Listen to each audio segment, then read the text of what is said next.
I'm Carrie, and welcome back to another episode of My Table of Three. Today, we're going to make a batch of our family favorites treat, warm sausage cream cheese pinwheels.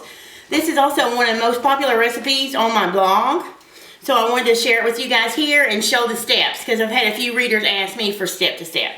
The first thing I'm going to do is start with the filling. I've already browned 1 pound of sausage. I just browned it until it was fully cooked and drained off the grease. Added 1 cup of shredded, this is shredded cheddar, I'm sorry, it's a half a cup of shredded cheese, which this is Monterey Jack and cheddar because that's all I had. And then 4 ounces of cream cheese that's very soft. And you're just going to mix this all together. Try not to make a mess like I did. You just want to get it all mixed up so there's no clumps of the cream cheese and all the sausage. It's covered in that cream cheese. Sorry, I'm making a mess. This probably could stand to be a little bit warmer so it would mix better. Alright. After you get this all mixed together, you can set it aside. It needs to be a little bit warm to mix together, but when you get ready to spread it on your dough, which I'm going to show you in a bit, you need it to be cool so it doesn't start melting your dough. So we'll come back to this in just a second. Okay, now that we have our sausage and cream cheese mixture and set aside to cool, we're going to work with our dough. And for these pinwheels, I use a version of the fathead dough or the mozzarella cheese dough. I've worked up my own recipe, and I've already made this batch to save a little time. If you want to see that recipe and how I made this dough, I'll put the link to that in the description, so check that out. So let's get this dough started before it gets too cold to work with. Let me spray this. I just take 2 pieces of wax paper and spray them really good. Here's the other one. One will be for the bottom for this dough, and one will be on the top. Before I do that, I'm going to pat it out in kind of a rectangle shape because we need our dough to be as rectangle as possible, but again, it never has to be perfect because it's still going to taste amazing. Alright, so then I'm going to place this other second sheet over the dough. Get my trusty rolling pin and start trying to roll it out.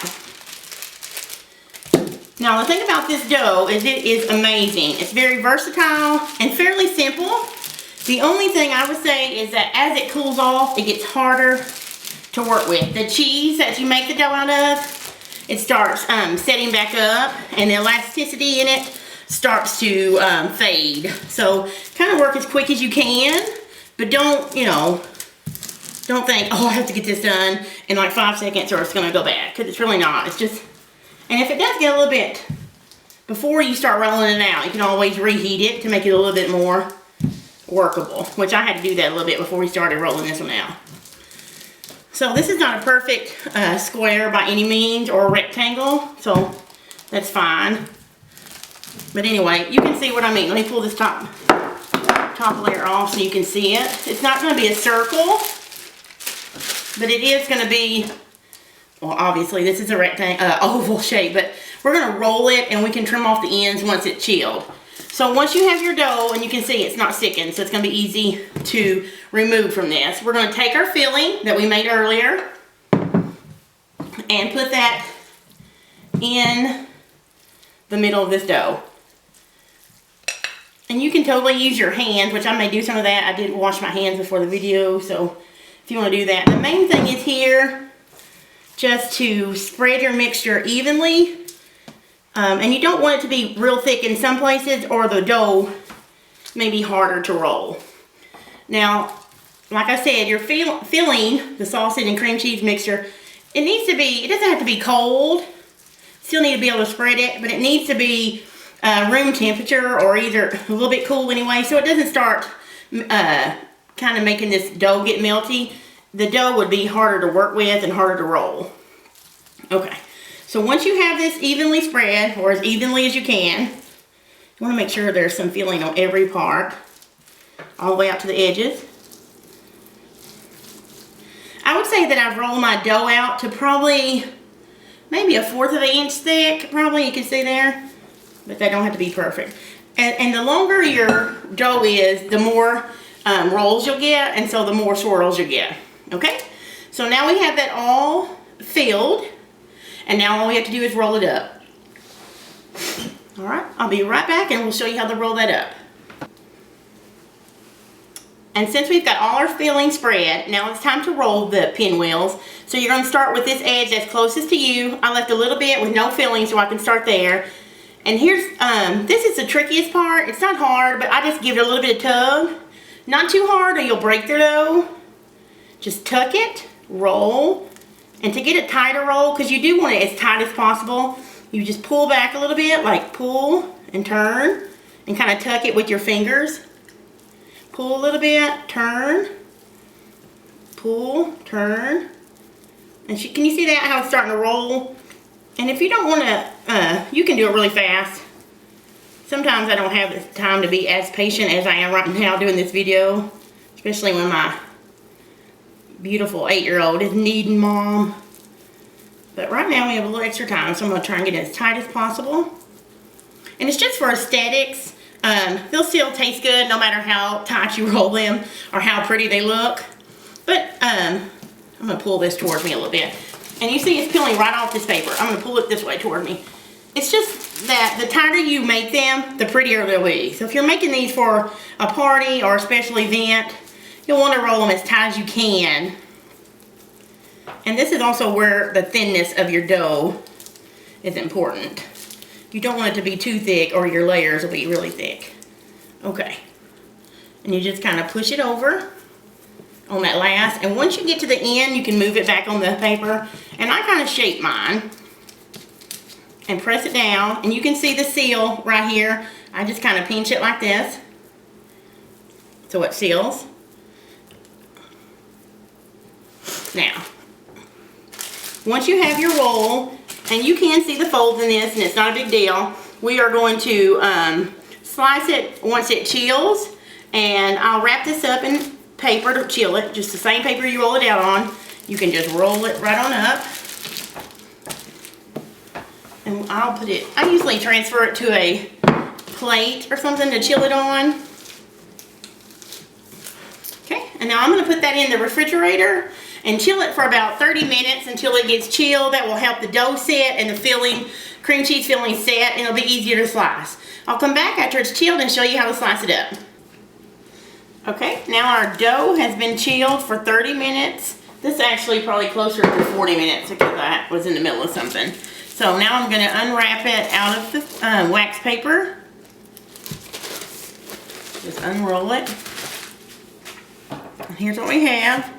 Just your dough log with your filling inside. And now I'm going to slice it thin. You should probably be able to get about at least 18 to 20, maybe even 22 slices.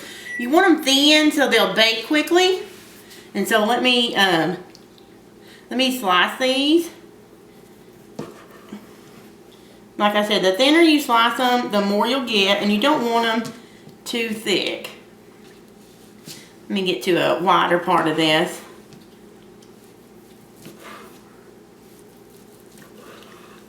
Alright, and you can see as I slice, let me roll. Can you see the swirls and you can see the filling in there? And I'm just going to continue cutting. Actually, let's see. You want them maybe 1/4 of an inch thick, so each slice, probably 1/4 of an inch thick. I'm just going to lay these on a well-sprayed cookie sheet over here. I have a well-seasoned, a stone baking sheet, so I don't have to spray it as much. But you want to lay these just roughly, probably about 2 inches apart on your baking sheet. They're not going to spread a whole lot, but they will spread a little bit. I actually press mine down a little bit, but you don't have to do that. I'm going to finish laying these on my cookie sheet. And then I'm going to put them in the oven and bake those for probably about 12 to 14 minutes on 400 degrees. I would start watching them at 10 minutes because you don't want the pinwheels to burn. You just want them to be a nice golden brown color, and the dough will be cooked all the way through and the filling will be nice and warm. I'm going to finish slicing these and get these in the oven, and I'll show you what they look like when they're done. Okay guys, the pinwheels are out of the oven and they're done. Now I said 12 to 14 minutes, and these actually had to cook for about 16 minutes to be this nice golden brown.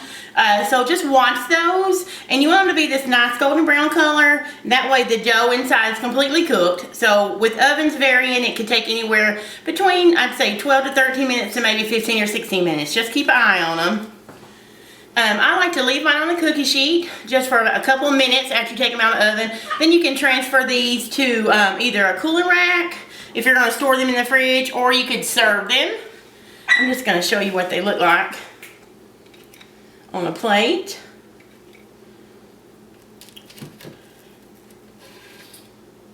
That one I didn't spray good enough.